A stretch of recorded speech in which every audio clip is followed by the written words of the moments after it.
ಓಂ ಗುರು ಬ್ರಹ್ಮ ಗುರುರ್ವಿಷ್ಣು ಗುರುದೇವೋ ಮಹೇಶ್ವರಃ ಗುರು ಸಾಕ್ಷಾತ್ ಪರಬ್ರಹ್ಮ ತಸ್ಮೈ ಶ್ರೀ ಗುರುವೇ ನಮಃ. ಗುರುವೇ ಸರ್ವಲೋಕಾನಾಂ ವಿಷಜೇ ಭವರೋಗಿಣಾಂ ನಿಧಯೇ ಸರ್ವವಿದ್ಯಾನಾಂ ದಕ್ಷಿಣಾಮೂರ್ತಯೇ ನಮಃ. ಅಜ್ಞಾನತಿಮಿರಾಂಧಸ್ಯ ಜ್ಞಾನಾಂಜನಶಲಾಕಯ ಚಕ್ಷುರುನ್ಮೀಲಿತಂ ಯೇನ ತಸ್ಮೈ ಶ್ರೀ ಗುರುವೇ ನಮಃ. ಶಂಕರಂ ಶಂಕರಾಚಾರ್ಯಂ ಕೇಶವಂ ಬಾದರಾಯಣಂ ಸೂತ್ರಭಾಷ್ಯಕೃತಂ ವಂದೇ ಭಗವಂತಂ ಪುನಃ ಪುನಃ. ಶ್ರುತಿಸ್ಮೃತಿಪುರಾಣಾನಾಂ ಆಲಯಂ ಕರುಣಾಲಯಂ ನಮಾಮಿ ಭಗವತ್ಪಾದಂ ಶಂಕರಂ ಲೋಕಶಂಕರಂ. ಸದ್ಗುರುಚರಣಾರವಿಂದಾಭ್ಯೋ ನಮಃ. ಗಣಾನಾಂ ತ್ವಾ ಗಣಪತಿಗಂ ಹವಾಮಹೇ ಕವಿಂ ಕವೀನಾಮುಪಮಶ್ರವಸ್ತಮಂ. ಜ್ಯೇಷ್ಠರಾಜಂ ಬ್ರಹ್ಮಣಾನ್ ಬ್ರಹ್ಮಣಸ್ಪದ ಆನಷ್ಟನ್ವನ್ನೋತಿಭಿಃ ಸೇದಸಾದನಂ. ಶ್ರೀಮಹಾಗಣಾಧಿಪತಯೇ ನಮಃ. ಪ್ರಣೋ ದೇವಿ ಸರಸ್ವತಿ ವಾಜೇ ಏಭಿರ್ವಾಜಿನೇ ಏವತೆ ಧೀನಾಮ ವಿತ್ರವತ ವಾಗ್ದೇವ್ಯೈ ನಮಃ. ಓಂ ಕಲ್ಯಾಣಾದ್ಭುತ ಗಾತ್ರಾಯ ಕಾಮಿತಾರ್ಥ ಪ್ರದಾಯಿನೇ ಶ್ರೀಮದ್ ವೆಂಕಟನಾಥಾಯ ಶ್ರೀನಿವಾಸಾಯ ಮಂಗಳಂ. ಮಂಗಳಂ ಕೌಸಲೇಂದ್ರಾಯ ಮಹನೀಯ ಗುಣಾತ್ಮನೆ ಚಕ್ರವರ್ತಿ ತನೂಜಾಯ ಸಾರ್ವಭೌಮಾಯ ಮಂಗಳಂ. ವೇದ ವೇದಾಂತ ವೇದ್ಯಾಯ ಮೇಘ ಶ್ಯಾಮಲ ಮೂರ್ತೆ ಹಂಸಾಂ ಮೋಹನ ರೂಪಾಯ ಪುಣ್ಯ ಶ್ಲೋಕಾಯ ಮಂಗಳಂ. ಇಷ್ಟ ದೇವತಾ ಕುಲದೇವತಾ ಭೂನೀಲಾ ಸಮೇತ ಶ್ರೀಲಕ್ಷ್ಮೀ ವೆಂಕಟೇಶ್ವರ ಸ್ವಾಮಿ ದೇವತಾ ಚರಣಾರವಿಂದಾಭ್ಯೋ ನಮಃ.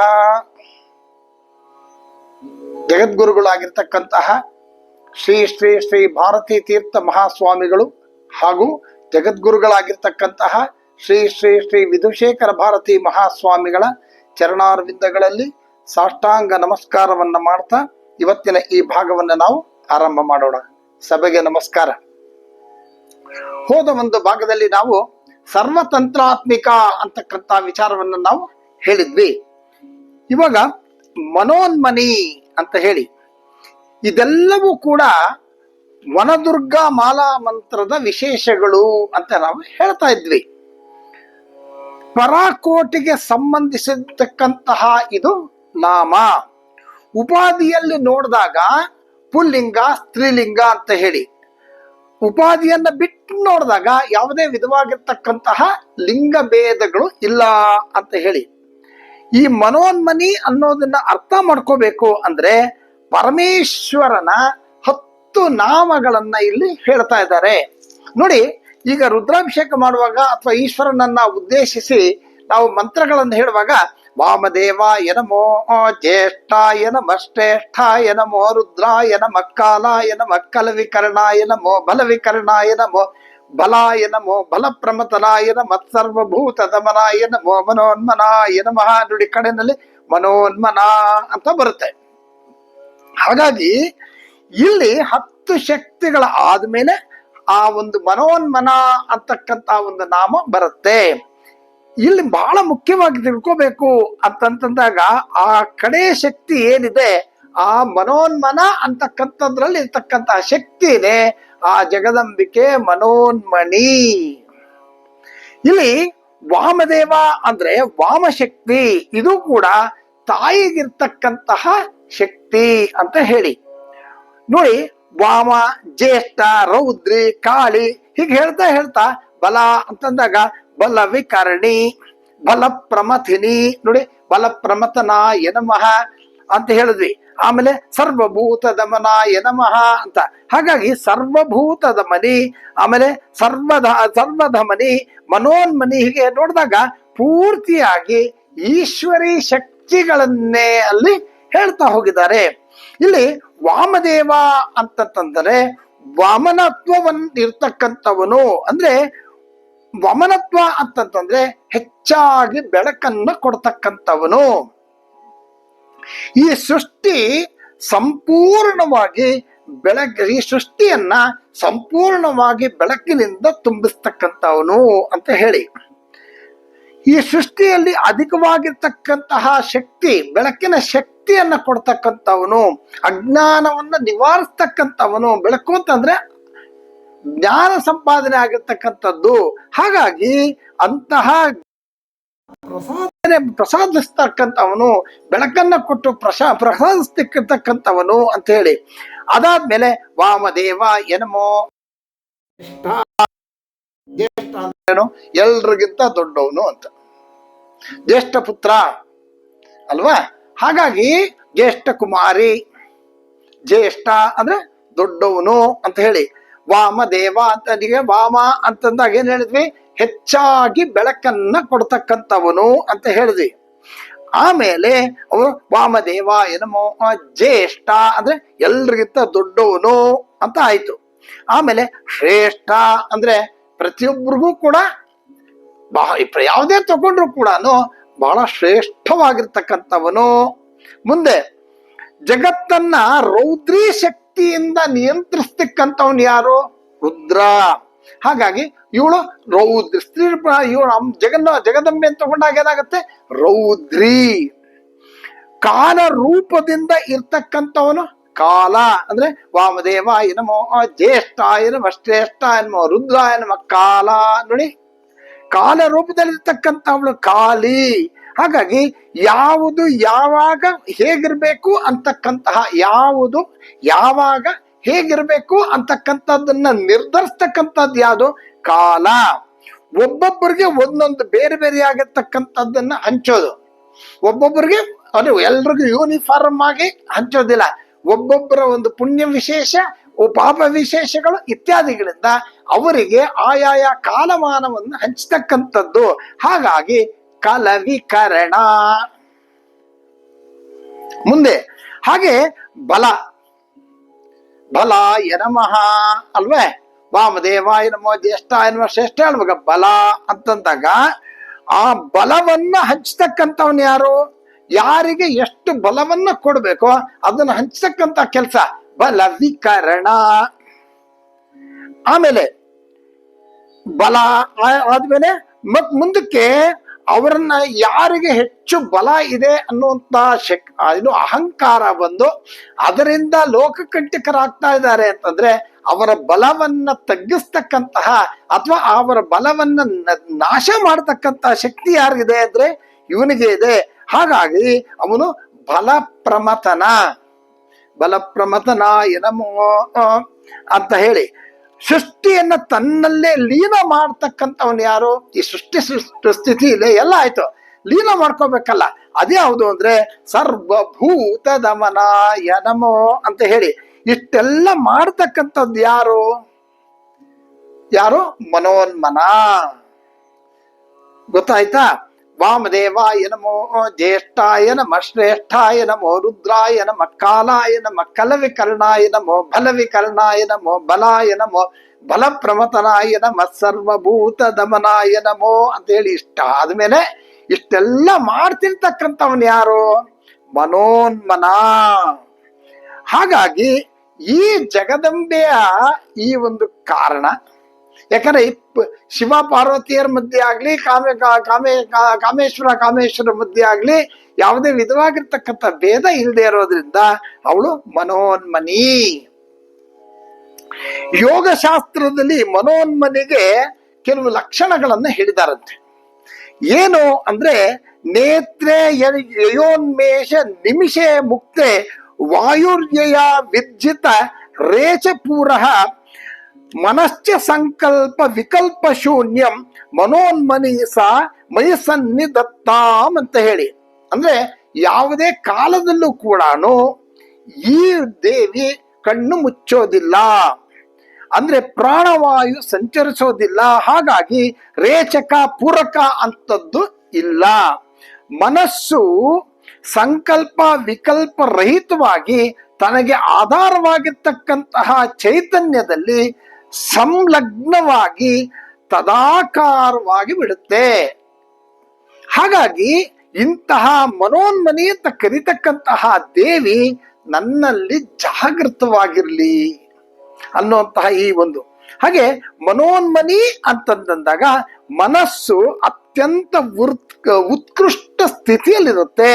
ಆಗ ಸಹಸ್ರಾರ ಸ್ಥಿತಿಯ ಹತ್ತಿರದಲ್ಲೇ ಇರೋದ್ರಿಂದ ಅದು ಮಹೇಶ್ವರ ಸ್ಥಾನ, ಅಲ್ಲಿ ಅವಳು ಲೀನವಾಗಿರೋದ್ರಿಂದ ಅವಳು ಮಹೇಶ್ವರಿ. ಇವೆಲ್ಲ ಕೂಡ ಈ ಸಹಸ್ರಾರದಲ್ಲೇ, ಈ ಕೆಳಗಡೆಯಿಂದ ನಾವು ಒಂದೊಂದು ಸ್ಟೇಜ್ ಅಂತ ಹೇಳಿದ್ವಿ, ಷಟ್ಚಕ್ರಗಳು ಅದೆಲ್ಲ ದಾಟ್ಕೊಂಡು ಹೋದಾಗ ಈ ಸಹಸ್ರಾದಲ್ಲಿ ಇರ್ತಕ್ಕಂತಹ ಆ ಜಗಜ್ಜನನಿ ಮಹೇಶ್ವರನ ಜೊತೆ ಇರೋದ್ರಿಂದ ಅವಳು ಮಹೇಶ್ವರಿ. ಮುಂದಿನ ನಾಮ ಆ ತತ್ವದ ಬಗ್ಗೆ, ಮಹೇಶ್ವರಿ ತತ್ವದ ಬಗ್ಗೆ ಹೇಳ್ತಾ ಇದ್ದಾರೆ. ಮಾಯಾಂತ ಪ್ರವೃತ್ತಿಂ ವಿದ್ಯಾಂ ಮಯೇನಂತು ಮಹೇಶ್ವರಿ ಅಂತ ಹೇಳಿ ಪ್ರಕೃತಿಗೆ ಮಾಯಾ ಅಂತ ಕೂಡ ಕರೀತಾರೆ. ಇಲ್ಲಿ ಮಹೇಶ್ವರ ಮಹೇಶ್ವರಿಗೆ ಯಾವುದೇ ವಿಧವಾಗಿರ್ತಕ್ಕಂಥ ಭೇದ ಇಲ್ಲ. ನಾನು ಮೊದಲಿಂದಾನು ಹೇಳ್ತಾ ಇದ್ದೀವಿ, ಶಿವಶಕ್ತಿಯರಿಗೆ ಯಾವುದೇ ವಿಧವಾಗಿರ್ತಕ್ಕಂತಹ ಭೇದ ಇಲ್ಲ ಅನ್ನೋ ಮಾತನ್ನ. ಹಾಗಾಗಿ ಇಲ್ಲಿ ಯಾವಾಗ ತಾಯಿಯ ಅಧೀನದಲ್ಲೂ ಇರೋದ್ರಿಂದ ಅವಳು ಮಹೇಶ್ವರಿ. ಹಾಗಾಗಿ ಈಗ ಗುಣರಹಿತವಾಗಿರ್ತಕ್ಕಂತಹ ಈಶ್ವರ ಸೃಷ್ಟಿ ಸ್ಥಿತಿ ಲಯಕಾರಕನಾಗಿ ನಿಯಂತ್ರಿಸ್ತಾ ಇರ್ತಕ್ಕಂತಹ ಅವನನ್ನ ಮಹೇಶ್ವರ ಅಂತ ಕರೆದಾಗ ಈ ಓಂಕಾರ ಸ್ವರೂಪ ಅಂದ್ರೆ ಓಂಕಾರ ಸ್ವರೂಪವೇ ಆಗಿರ್ತಕ್ಕಂತಹ ವೇದಗಳು ಅದನ್ನ ಆದಿ ಅಂತ ಕರೀತಾರೆ. ಆದ್ರಿಂದ ಯೋ ವೇದಾದೌ ಸ್ವರ ಪ್ರೋಕ್ತೋ ವೇದಾಂತೆ ಚ ಪ್ರತಿಷ್ಠಿತಃ ತಸ್ಯ ಪ್ರಕೃತಿ ಲೀನಸ್ಯ ಯಪ್ಪರಸ್ಸ ಮಹೇಶ್ವರ ಅಂತ. ಅಂದ್ರೆ ಯಾವುದು ವೇದದ ಆದಿಯಲ್ಲಿ ಉಚ್ಚರಿಸಲ್ಪಡುತ್ತೋ, ಯಾವುದು ಅವಯವಗಳಾಗಿರ್ತಕ್ಕಂಥ ಆ ಉ ಮ ಈ ಮೂರು ಸೇರಿದ್ರೇನೆ ಓಂಕಾರ. ಆ ಉ ಮ ಋಗ್ವೇದ ಯಜುರ್ವೇದ ಸಾಮವೇದ. ಹಾಗಾಗಿ ಆ ಉ ಮಗಳಲ್ಲಿ ಲಯವಾಗುತ್ತೋ ಅಂತಹ ಓಂಕಾರಕ್ಕಿಂತಲೂ ಪರನಾಗಿರ್ತಕ್ಕಂಥವನು ಮಹೇಶ್ವರ. ಹಾಗಾಗಿ ಅವನು ತ್ರಿಗುಣಗಳಿಂದ ಅತೀತವಾಗಿರ್ತಕ್ಕಂಥವನು, ಶುದ್ಧ ಚೈತನ್ಯ ರೂಪನು. ಅಂತಹವನ ಪತ್ನಿ ಈ ಮಹೇಶ್ವರಿ ಅಂತಕ್ಕಂತಹ ವಿಚಾರವನ್ನ ಇಲ್ಲಿ ಹೇಳ್ತಾ ಇದ್ದಾರೆ. ಈಗ ಮಹಾದೇವಿ ನೋಡಿ, ಮಹಾ ಅಂತಂದ್ರೇನೆ ಅತ್ಯಂತ ದೊಡ್ಡದು, ಶ್ರೇಷ್ಠವಾದದ್ದು, ಉತ್ಕೃಷ್ಟವಾದದ್ದು ಅನ್ನೋ ಮಾತನ್ನ ಹೇಳ್ತಾ ಇದ್ದಾರೆ. ಅದು ಒಳ್ಳೆ ವಿಶೇಷವಾಗಿರ್ತಕ್ಕಂತಹ ಒಂದು ಶಬ್ದ. ಇದನ್ನ ಬ್ರಹ್ಮಕ್ಕೆ ಮಾತ್ರ ಬಳಸ್ತಕ್ಕಂಥದ್ದು. ಬ್ರಹ್ಮ ಅಂತ ಈಗಾಗಲೇ ಹೇಳಿದೆ. ಹಾಗಾಗಿ ಇಲ್ಲಿ ಮಹಾ ಅಂತಕ್ಕಂಥ ಶಬ್ದಗಳು 26 ಬರುತ್ತೆ. ಎಲ್ಲಿಂದ? ಈ ಮಹಾದೇವಿಯಿಂದ ಮುಂದಕ್ಕೆ ಮಹಾದೇವನ ಪತ್ನಿ ಮಹಾದೇವಿ. ಹಾಗಾದ್ರೆ ಹೀಗೆ ನಾವು ಭವಾನಿ ಶರ್ವಾಣಿ ಅಂತ ಹಿಂದೆ ಹೇಳಿದ್ವಿ, ಭವಾನಿ ವಿಚಾರವಾಗಿ ಹೇಳ್ತಾ. ಹಾಗಾಗಿ ಈ ಒಂದು ಅಷ್ಟಮೂರ್ತಿಗಳು ಯಾರಿದ್ದಾರೆ, ನಾನು ಈಗಾಗಲೇ ಹೇಳಿದೆ ಅಷ್ಟಮೂರ್ತಿಗಳ ಬಗ್ಗೆ ಹಿಂದಿನ ನಾಮಗಳನ್ನು ನಾವು ಹೇಳಿದ್ದೀವಿ. ಹಾಗಾಗಿ ಅಷ್ಟಮೂರ್ತಿಗಳ ನಾಮಗಳನ್ನ ನಾವು ಹೇಳಿದ್ದೀವಿ. ಇಲ್ಲೂ ಕೂಡ ಜಾಗೃತಿಯಿಂದ ನೋಡಿದಾಗ ಮಹಾದೇವ ಅಂತಂದ್ರೆ ಅಷ್ಟಮೂರ್ತಿಗಳಲ್ಲಿ ಆ ಚಂದ್ರನನ್ನು ಹೇಳ್ತಕ್ಕಂತಹ ಒಂದು ವಿಚಾರ. ಇಲ್ಲಿ ಭವಾಯ ದೇವಾಯ ನಮಃ, ಶರ್ವಾಯ ದೇವಾಯ ನಮಃ ಅಂತ ಹೇಳಿದ್ವಿ ಅಲ್ಲಿ. ಹಾಗಾಗಿ ಈ ಮಹತೋ ದೇವ ಅಂತಕ್ಕಂತಹ ಆ ಮಂತ್ರದಲ್ಲಿ ಹೇಳುವಾಗ ಅದು ಚಂದ್ರಮೂರ್ತಿ ಅಂತ. ಚಂದ್ರಮೂರ್ತಿ ಅಂತಂದಾಗ ಸಹಸ್ರಾರದಲ್ಲಿರ್ತಕ್ಕಂತಹ ಆ ಅಂತರ್ಗತವಾಗಿರ್ತಕ್ಕಂತಹ ಚಂದ್ರ ಸ್ವರೂಪನಾಗಿರ್ತಕ್ಕಂತಹ ಮಹಾದೇವ, ಅವನ ಪತ್ನಿ ಮಹಾದೇವಿ. ಇಲ್ಲಿ ಈ ತಾಯಿಯ ಮೂಲ ಹೆಸರು ದೇವಿ ಅಂತ ಕರೀತಾರೆ. ಇಲ್ಲಿ ಈ ದೇವಿ ಅಂತಕ್ಕಂತಹ ಆ ಪದವನ್ನ, ಆ ನಾಮವನ್ನು ಉಪಯೋಗಿಸ್ತಿದ್ದಾರೆ ಅಂತಂದ್ರೆ ಅತ್ಯಂತ ಶ್ರೇಷ್ಠ ಅಂತ ಹೇಳಿ. ನೋಡಿ, ಎಷ್ಟೋ ಮಂತ್ರಗಳಲ್ಲಿ ಆ ದೇವಿ ನಾವು ದೇವಿ ದೇವಿ ದೇವಿ ಅಂತ ಬಳಸ್ತಾ ಬರ್ತೀವಿ. ಉದಾಹರಣೆಗೆ ದುರ್ಗಾ ದೇವಿ ಗಂ ಶರಣಮಹಂ ಪ್ರಪದ್ಯೆ. ನೋಡಿ, ದುರ್ಗಾ ದೇವಿ ಅಂತ ಹೇಳಿದ್ವಿ. ಮುಂದೆ ಪ್ರಣೋ ದೇವಿ. ಈಗ ನೋಡಿ, ದುರ್ಗೆಗೆ ನಾವು ಹೇಳುವಾಗ ದುರ್ಗಾ ದೇವಿ ಗಂ ಶರಣಮಹಂ ಪ್ರಪದ್ಯೆ ಅಂತ ಹೇಳಿ ದುರ್ಗಾ ದೇವಿ ಹೇಳಿದ್ವಿ. ಇಲ್ಲಿ ಸರಸ್ವತಿಗೆ ಹೇಳ್ತಾ ಇದಾರೆ ನೋಡಿ, ಪ್ರಣೋ ದೇವಿ ಸರಸ್ವತಿ ವಾಜನೀವತೆ. ನೋಡಿ, ಇಲ್ಲೂ ಕೂಡ ಪ್ರಣೋ ದೇವಿ ಅಂದ್ರೆ ಸರಸ್ವತಿ ಮಂತ್ರ, ಇಲ್ಲೂ ಕೂಡ ದೇವಿ ಅಂತ ಹೇಳ್ತಾರೆ. ಆಮೇಲೆ ಮಹಾಲಕ್ಷ್ಮಿಗೆ ಉಪಯೋಗಿಸುವಾಗ ಮಹಾದೇವ್ಯೈ ಚ ವಿದ್ಮಹೇ ವಿಷ್ಣು ಪತ್ನಿ ಚ ಧೀಮಹಿ ಅಲ್ವೇ. ಆಮೇಲೆ ದುರ್ಗಾ ಸಪ್ತಶತಿನಲ್ಲಿ ಹೇಳುವಾಗ ಹಲವಾರು ಸರ್ತಿ ಹೇಳ್ತಾರೆ, ಯಾ ದೇವಿ ಸರ್ವಭೂತೇಶು ಮಾತೃ ವಿಷ್ಣು ರೂಪೇಣ ಸಂಸ್ಥಿತ ನಮಸ್ತಸ್ಯೈ ನಮಸ್ತಸ್ಯೈ ನಮಸ್ತಸ್ಯೈ ನಮೋ ನಮಃ ಅಂತ. ಯಾ ದೇವಿ ಸರ್ವಭೂತೇಶು ನಿದ್ರಾ ರೂಪೇಣ ಸಂಸ್ಥಿತ, ಯಾ ದೇವಿ ಸರ್ವಭೂತೇಶು ಮಾತೃ ರೂಪೇಣ ಸಂಸ್ಥಿತ, ಯಾ ದೇವಿ ಸರ್ವಭೂತೇಶು. ಹೀಗೆ ಯಾ ದೇವಿ, ಎಲ್ಲ ದೇವಿ ದೇವಿ ದೇವಿ ಅಂತೇಳಿ ಎಲ್ಲವೂ ಕೂಡ ಅವಳೇ, ಆ ದೇವಿಯೇ ಎಲ್ಲವೂ ಅಂತಕ್ಕಂತಹ ಮಾತನ್ನ ಇಲ್ಲಿ ಹೇಳ್ತಾ, ಎಲ್ಲ ದೇವಾದಿ ದೇವತೆಗಳೆಲ್ಲರಿಗೂ ದೇವಿ, ಎಲ್ಲ ದೇವತೆಗಳಿಗೂ ಕೂಡ ದೇವಿಯರಿದ್ದಾರೆ. ಆ ಎಲ್ಲ ದೇವಾನು ದೇವತೆಗಳ ದೇವಿಯರಿದ್ದಾರಲ್ಲ, ಅವ್ರು ಎಲ್ರಿಗಿಂತನೂ ಮಹಾದೇವಿ. ಹಾಗಾಗಿ ಅವಳು ದೊಡ್ಡವಳು. ಹಾಗಾಗಿ ಶ್ರೇಷ್ಠವಾಗಿರೋದ್ರಿಂದ ಅವಳು ಮಹಾದೇವಿ. ನೋಡಿ, ಮಹಾದೇವ್ಯೇ ಮಹಾದೇವ್ಯೇ ಶಿವ, ನೋಡಿ ಮಹಾದೇವ್ಯೇ ಮಹಾದೇವಿ ಶಿವಾಯೇ ನಮೋ ದೇವ್ಯೇ ಮಹಾದೇವ್ಯೇ ಶಿವಾಯೇ ಸತತ ನಮ. ನಮ ಪ್ರಕೃತಿ ಭದ್ರಾಯೇ ನಿಯತಾಂ ಪ್ರಣತಾ ಸ್ಮರಾಮ್ ಅಂತ ಈ ಲಲಿತಾ ಸಹಸ್ರನಾಮದಲ್ಲಿ ಎಷ್ಟು ವಿಚಾರಗಳನ್ನು ಹೇಳ್ತಾ ಇದ್ದಾರೆ ಅಂದ್ರೆ, ಇಲ್ಲಿರ್ತಕ್ಕಂಥ ಅನೇಕ ಎಲ್ಲ ಶಕ್ತಿ ಪೀಠಗಳ ದೇವತೆಗಳು ಕೂಡ ಈ ಲಲಿತಾ ಸಹಸ್ರನಾಮದಲ್ಲಿ ಇದ್ದಾರೆ. ಹಾಗಾಗಿ ಈ ಲಲಿತಾ ಸಹಸ್ರನಾಮವನ್ನು ಓದಿದಾಗ ಎಲ್ಲಾ ಶಕ್ತಿ ಪೀಠಗಳ ದೇವಿಯರನ್ನ ನಾವು ಸ್ಮರಿಸ್ದಂಗ ಆಗತ್ತೆ ಅನ್ನೋ ಮಾತನ್ನ ಹೇಳ್ತಾರೆ. ಹಾಗಾಗಿ ಇಲ್ಲಿ ಗಂಡಕಿ ನದಿ ತೀರದಲ್ಲಿರ್ತಕ್ಕಂತಹ ಚಕ್ರ ತೀರದಲ್ಲಿ ಆವಾಹನೆಯಾಗಿ ಅಲ್ಲಿರ್ತಕ್ಕಂತಹ ದೇವಿಯ ಹೆಸರು ಮಹಾದೇವಿ. ಹಾಗಾಗಿ ಸಾಲಿಗ್ರಾಮೇ ಮಹಾದೇವಿ ಅಂತಾನೆ ಅವಳನ್ನ ಕರೀತಾರೆ. ಮುಂದಿರೋದು ಮಹಾಲಕ್ಷ್ಮಿ. ಮಹಾಲಕ್ಷ್ಮಿ ಅಂದ ತಕ್ಷಣ ಎಲ್ರಿಗೂ ಕೂಡ ಅದು ಬೇಕು ಅಂತ ಹೇಳಿ, ಯಾರು ಈಗ ಅದು ಲಕ್ಷ್ಮಿ ಅಂತಕ್ಕಂಥ ವಿಚಾರವನ್ನು ನೋಡಿದಾಗ, ಲಕ್ಷ್ಮಿ ಅಂತಂದ್ರೆ ಏನು ಅಂತ ತಿಳ್ಕೊಂಡಾಗ, ಯಾರು ಯಾವುದರಲ್ಲಿ ಲಕ್ಷ್ಯವನ್ನು ಇಡ್ತಾರೋ ಅದೇ ಲಕ್ಷ್ಮಿ. ಹಲವರು ವಿದ್ಯೆಯ ಮೇಲೆ ಲಕ್ಷ್ಯವನ್ನು ಇಟ್ಟಿರ್ತಾರೆ. ನಾನು ಇಂಥ ವಿದ್ಯೆ ಕಲಿಬೇಕು, ನಾನು ಇಂಥ ವಿದ್ಯಾವಂತನಾಗಬೇಕು, ನನ್ನ ಗುರಿ ಇದು ಅಂತ ಹೇಳಿದಾಗ ಅವನಿಗೆ ಅದೇ ಲಕ್ಷ್ಮಿ. ಇನ್ನು ಕೆಲವರಿಗೆ ಅಧಿಕಾರ, ಇನ್ನು ಕೆಲವರಿಗೆ ಹಣ, ಇನ್ನು ಕೆಲವರಿಗೆ ಮತ್ತೊಂದು, ಹೀಗೆ ಅನೇಕ ವಿಧಗಳಾಗಿರ್ತಕ್ಕಂತಹ ಒಂದು ಲಕ್ಷ್ಯವನ್ನ ಇಟ್ಕೊಂಡಿರ್ತಾರೆ, ಅವರ ಒಂದು ಗುರಿ. ಹಾಗಾಗಿ ಆ ಲಕ್ಷ್ಯವನ್ನ ಯಾವ ಅನ್ಕೋತಾರೋ ಅದೇ ಅವರಿಗೆ ಲಕ್ಷ್ಮಿ. ಹಾಗಾಗಿ ಈಗ ಅನೇಕ ಲಕ್ಷ್ಯಗಳು ಇದೆ, ಎಲ್ಲವೂ ಕೂಡ ತಾಯಿಯೇ ಆಗಿರೋದ್ರಿಂದ ಆ ವ್ಯಕ್ತಿಗೆ ಏನ್ ಬೇಕೋ ಅದನ್ನ ಅವಳು ದಯಪಾಲಿಸ್ತಾಳೆ. ಈಗ ಗುರಿ ಅದ ಲಕ್ಷ್ಯ ಅಂತಂದ್ರೆ ಗುರಿ, ಆ ಗುರಿ ಇದ್ದಾಗ ಅದರದ್ದೇ ಆಗಿರ್ತಕ್ಕಂತಹ ಒಂದು ದೊಡ್ಡಸ್ತಿಕೆ ಇರುತ್ತೆ. ಪ್ರತಿಯೊಂದಕ್ಕೂ ಅದರದ್ದೇ ಆಗಿರ್ತಕ್ಕಂತಹ ಒಂದು ದೊಡ್ಡಸ್ತಿಕೆ ಇದ್ದೇ ಇರುತ್ತೆ. ಹಾಗಾಗಿ ಅವನ ಗುರಿ ಅಥವಾ ಲಕ್ಷ್ಯ ಯಾವ್ದು ಬೇಕೋ ಅದರ ದೃಷ್ಟಿ ಮಾತ್ರ ಸಾಲದು. ಅಂದ್ರೆ ನಂಗೆ ಇದು ಹೋಗ್ಬೇಕು ಅಂತ ಬರೀ ಅದ್ರ ಮಾತ್ರ ನೋಡೋದಲ್ಲ, ಆ ಕಡೆ ನಾನು ದೃಷ್ಟಿ ಇರಬೇಕು. ನನಗದು ಬೇಕು, ನಾನು ಇದನ್ನ ಅಚೀವ್ ಮಾಡಬೇಕು ಅಂತ ಅಂದಾಗ ಆ ತಾಯಿಯ ದೃಷ್ಟಿ ಇವನ ಮೇಲೆ ಕೂಡ ಬಿಡಬೇಕು, ಬರೀ ಇವನೊಂದೇ ನೋಡೋದಲ್ಲ ಅಂತ ಹೇಳಿ. ಲಕ್ಷ್ಮಿ ಅಂತಂದ್ರೆ ಶಕ್ತಿ ಅಂತ ಕೂಡ ಇಲ್ಲಿ ಹೇಳ್ತಾ ಇದ್ದಾರೆ. ಹಾಗಾಗಿ ಯಾದೇವಿ ಸರ್ವಭೂತೇಶು ಲಕ್ಷ್ಮೀ ರೂಪೇಣ ಸಂಸ್ಥಿತ. ನಾವು ಯಾವ ರೂಪದಲ್ಲಿ ಗುರುತಿಸಲ್ಪಡ್ತಾ ಇದ್ದೀವಿ, ಆಮೇಲೆ ಯಾವ ಶಕ್ತಿಯನ್ನ ನೋಡ್ತಾ ಇದ್ದೀವೋ ಅದೇ ಲಕ್ಷ್ಮಿ. ಹಾಗಾಗಿ ಆ ಲಕ್ಷ್ಮಿ ನಮ್ಮ ಕಡೆ ಕೂಡ ತಿರುಗಿ ನೋಡ್ಬೇಕು. ಬರೀ ನಾವು ಮಾತ್ರ ನೋಡ್ತಿರೋದಲ್ಲ, ಆ ಕಡೆಯಿಂದನೂ ಆ ದೃಷ್ಟಿ ಬರೋ ಹಾಗೆ ನಾವು ಶ್ರದ್ಧೆಯಿಂದ ಅದನ್ನ ಕೆಲಸ ಮಾಡ್ಬೇಕು, ಆ ಒಂದು ಮಾರ್ಗದಲ್ಲಿ ನಾವು ಹೋಗಬೇಕು ಅನ್ನೋ ವಿಚಾರವನ್ನ ಹೇಳ್ತಾ ಇದ್ದಾರೆ. ಇದಕ್ಕೆ ಆದ್ಯಲಕ್ಷ್ಮಿ ಅಂತ ಕೂಡ ಕರೀತಾರೆ. ಇಲ್ಲಿ ಅವಳ ರೂಪನೇ ಮಹಾಲಕ್ಷ್ಮಿ, ಮಹಾಕಾಳಿ, ಮಹಾಲಕ್ಷ್ಮಿ, ಮಹಾಸರಸ್ವತಿ. ಹಾಗಾಗಿ ಈ ಎಲ್ಲವೂ ಕೂಡ ತಾಯಿಯ ರೂಪವೇ ಆಗಿದೆ. ಈ ಕೊಲ್ಲಾಪುರದಲ್ಲಿ ಇರ್ತಕ್ಕಂತಹ ಮಹಾಲಕ್ಷ್ಮಿ ಕೂಡ ಆದ್ಯಲಕ್ಷ್ಮಿ ಅಂತ ಹೇಳಿ ಕರೀತಾರೆ. ಮುಂದೆ ಮೃಡಪ್ರಿಯ. ನೋಡಿ, ನಮ್ಮ ಕರ್ನಾಟಕದಲ್ಲಿ ಸಮುದ್ರ ತೀರದಲ್ಲಿ ಮುರುಡೇಶ್ವರ ಅಂತ ಒಂದು ಜಾಗ, ಅದು ಈಗ ಅದರ ಹೆಸರು ಆಕ್ಚುಲಿ ಮೃಡೇಶ್ವರ ಆಗಿರ್ಬೇಕಾಗಿತ್ತು. ಕಾಲಾನುಕಾಲಕ್ಕೆ ಅದು ಮುರುಡೇಶ್ವರ ಆಗೋಗ್ಬಿಟ್ಟಿದೆ. ಇದು ಮೃಡ ಅಂತನ್ನೋ ಶಬ್ದ ರುದ್ರದಲ್ಲಿ ಬರುತ್ತೆ. ಮೃಳ ಚರಿತ್ರೆ ರುದ್ರಸ್ತವಾನೋ ಅನ್ಯಂತೆ ಅಸ್ಮನ್ಯವ ಪಂಥ ಸೇನಾ ಆಹಾ ಅಂತ ಬರುತ್ತೆ. ಹಾಗಾಗಿ ಈ ಒಂದು ಮೃಡಾ ಚರಿತ್ರೆ ನೋಡಿ, ಮೃಡ ಅಂತಂದ್ರೆ ಆನಂದ ಸ್ವರೂಪ. ಮೃಡ ಅಂತಂದ್ರೆ ಆನಂದ ಸ್ವರೂಪ, ಆನಂದವನ್ನ ಕೊಡ್ತಕ್ಕಂಥವನು.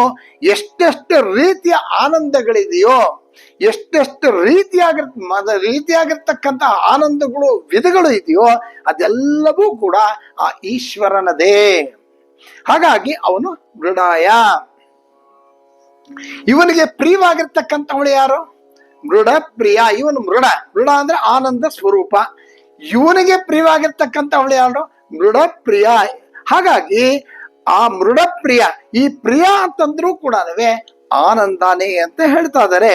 ಆನಂದ ಸ್ವರೂಪವಾಗಿರ್ತಕ್ಕಂಥ ಮೃಡನಿಗೆ ಅವನಿಗೆ ಆನಂದ ಕೊಡ್ತಕ್ಕಂಥವಳು ಮೃಡಾವನ, ಅವನೇ ಆನಂದ. ಅಂತಹ ಆನಂದನಿಗೆ ಕೂಡ, ಅಂತಹ ಮೃಡನಿಗೆ ಕೂಡ ಆನಂದವನ್ನ ಕೊಡ್ತಕ್ಕಂತಹ ಶಕ್ತಿ ಇರ್ತಕ್ಕಂತಹ ಆ ದೇವಿ ಮೃಡಪ್ರಿಯ. ಇಲ್ಲಿಗೆ ನಾವು ಹೇಳಿರ್ತಕ್ಕಂಥ ಇಷ್ಟು ದಿವಸ ಹೇಳಿದ್ದು ಯಾವುದು ವನಮಾಲಾ ಮಂತ್ರ ಅಂತ ಏನ್ ಹೇಳಿದ್ವಿ ಅದು ಇಲ್ಲಿಗೆ ಮುಕ್ತಾಯ ಆಗುತ್ತೆ. ಇಲ್ಲಿಂದ ಮುಂದಕ್ಕೆ ನಾವು ಹೇಳ್ತಕ್ಕಂಥದ್ದು ನಮ್ಮ ಈ ದುರ್ಗಾ ಸಪ್ತಶತಿ ಏನಿದೆ, ಆ ಸಪ್ತಶತಿಗೆ ಸಂಬಂಧಪಟ್ಟಿರ್ತಕ್ಕಂಥ ಅದನ್ನ ಹೇಳ್ತಾ ಹೋಗ್ತಾರೆ.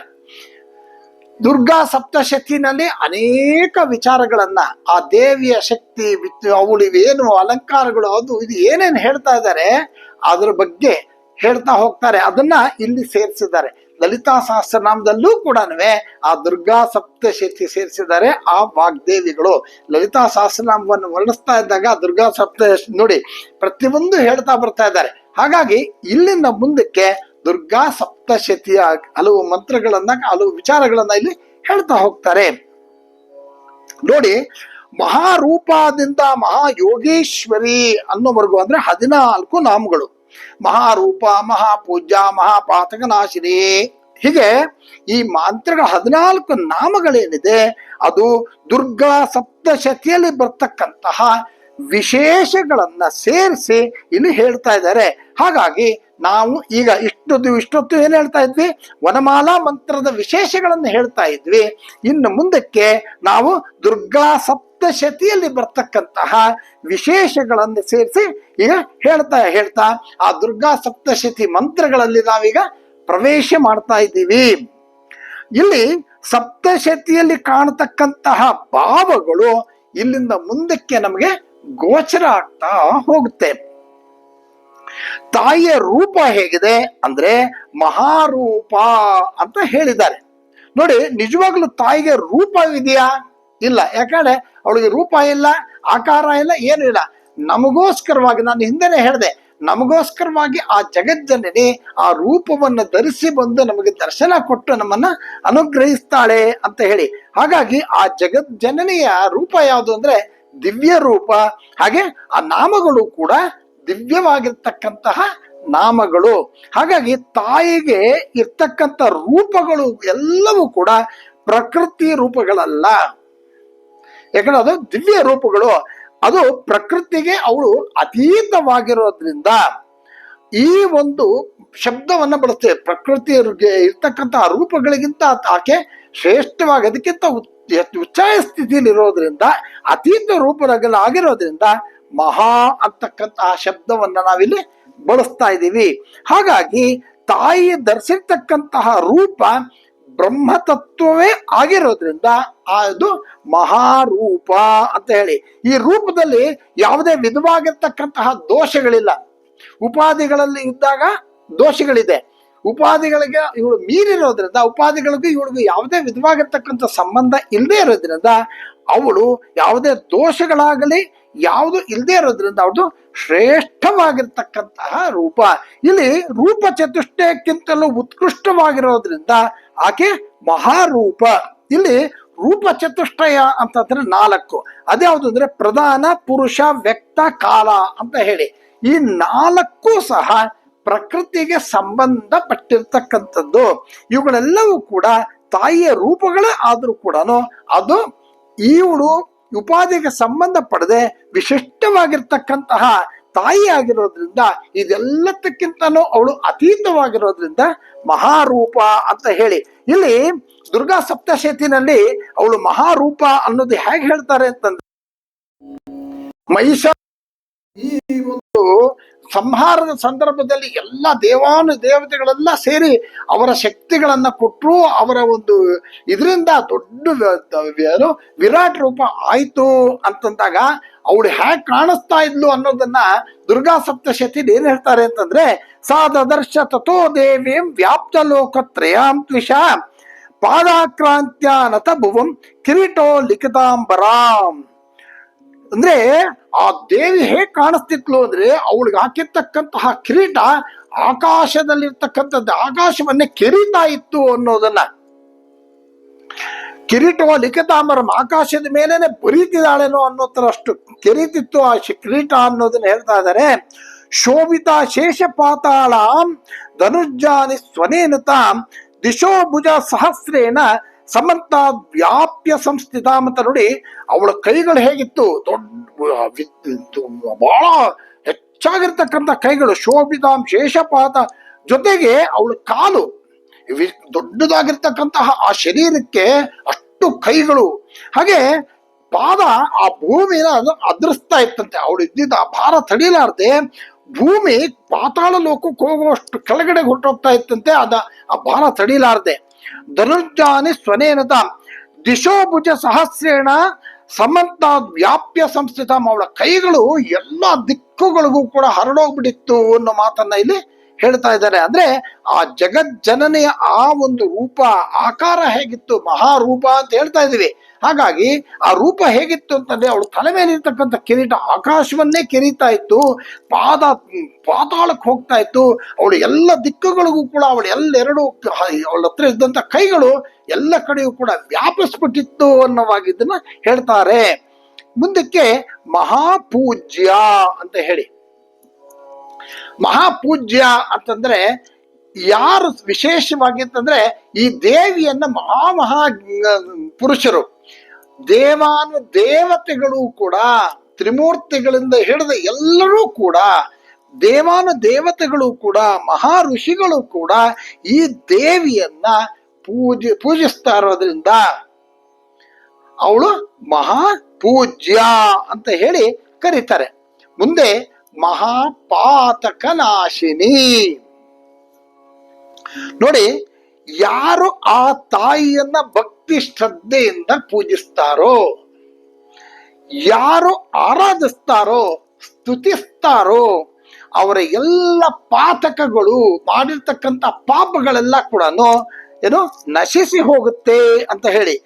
ಪಾತಕಗಳಲ್ಲಿ ಉಪಪಾತಕಗಳು, ಮಹಾಪಾತಕಗಳು ಅಂತ ಹೇಳಿ.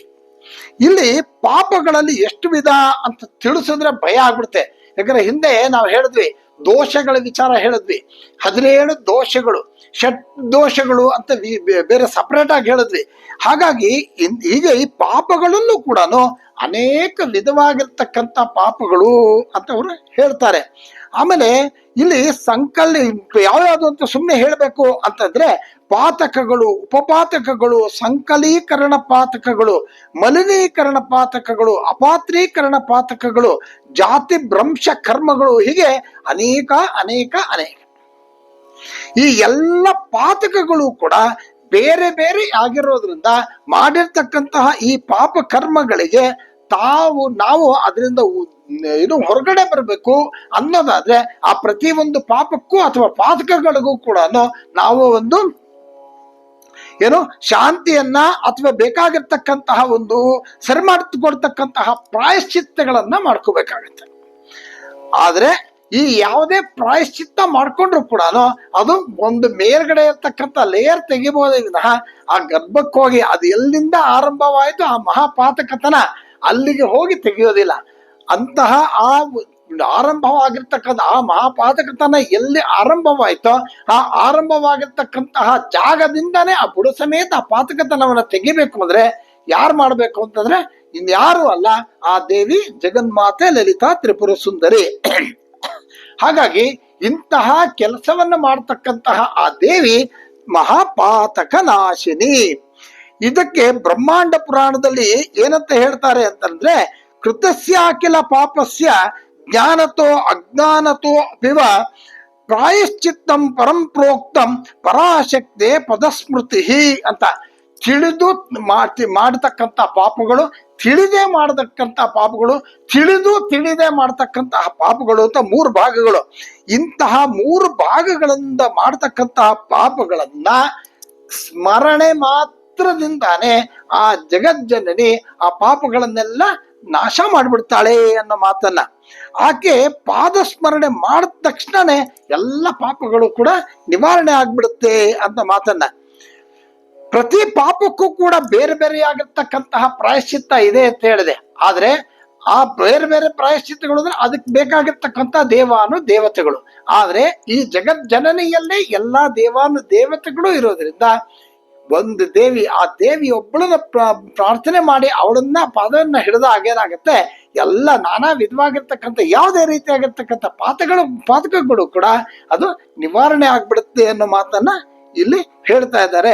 ಹಾಗಾಗಿ ಇಂತಹ ಜಗಜ್ಜನನಿಯನ್ನ ಯಾರು ಆರಾಧಿಸ್ತಾರೋ, ಉಪಾಸನೆ ಮಾಡ್ತಾರೋ, ಅವರ ಎಲ್ಲ ಪಾಪಗಳು ಕೂಡ ನಿವಾರಣೆಯಾಗಿ ಮೋಕ್ಷಪ್ರದವಾಗತ್ತೆ ಅನ್ನೋ ಮಾತನ್ನು ಹೇಳ್ತಾ, ಇಂತಹ ಪಾಪಗಳನ್ನ ನಾಶ ಮಾಡ್ತಕ್ಕಂಥವಳೆ ಮಹಾಪಾತಕ ನಾಶಿನಿ ಅಂತ ಹೇಳಿ ಇಲ್ಲಿಗೆ ನಾನು ಈ ಭಾಗವನ್ನ ಮುಗಿಸ್ತೇನೆ. ಮುಂದಿನ ಭಾಗ ಮಹಾಮಾಯ ಅಂತ ಹೇಳಿ ಅದನ್ನ ನಾನು ಮುಂದಿನ ಭಾಗದಲ್ಲಿ ಹೇಳ್ತೀನಿ. ಪ್ರತಿಯೊಬ್ಬರಿಗೂ ಕೂಡ ಶುಭವಾಗಲಿ. ನಮಸ್ಕಾರ.